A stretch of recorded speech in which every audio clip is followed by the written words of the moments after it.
Hi guys, I want to teach you how I created this image and this and the other one. So the tool I use is Gemini or Gemini, whatever you call it. You can get it from Google Play Store.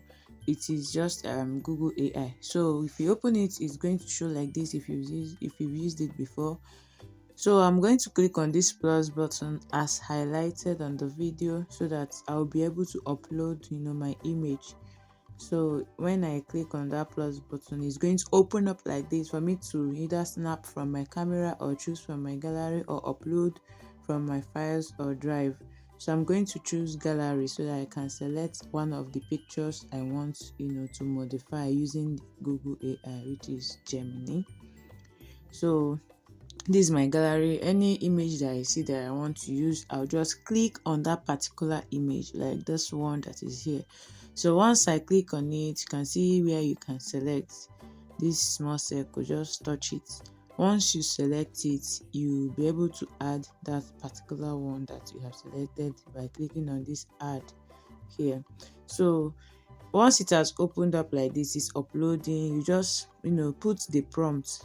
You have to tell the AI what you want it to do. So for this one, I want it to generate a picture for me in Nigerian, just generate a cinematic tutorial studio portrait of the uploaded person, keeping the exact face, real face, skin tone, body identity, and whatever unchanged. And I want them to put me on a Nigerian, football jersey. So once I'm done typing in the prompt, I'll just click on the send button.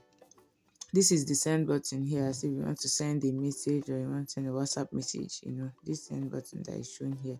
Yeah, just click on it, send, and you just give it a little time, maybe like 1 minute or less, 2 minutes or less, depending on how your network is.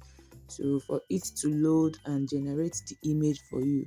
Once it generates the image for you, you have to note that this is AI. It may not be perfect.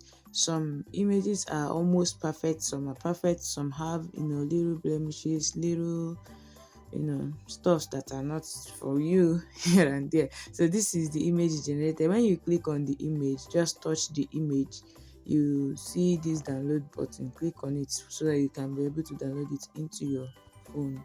So this is the image I created. These are the images I created. This one too, I think I prefer this particular one because it's looks more real for me. Then this one too looks like me. Although there are little changes. So that's all. Thank you for watching. Just scan this code to subscribe to my YouTube channel. Like this video, comment on it. If you have any question, just drop it in the comments. I'll answer you. Thanks so much for watching. See you in my next video.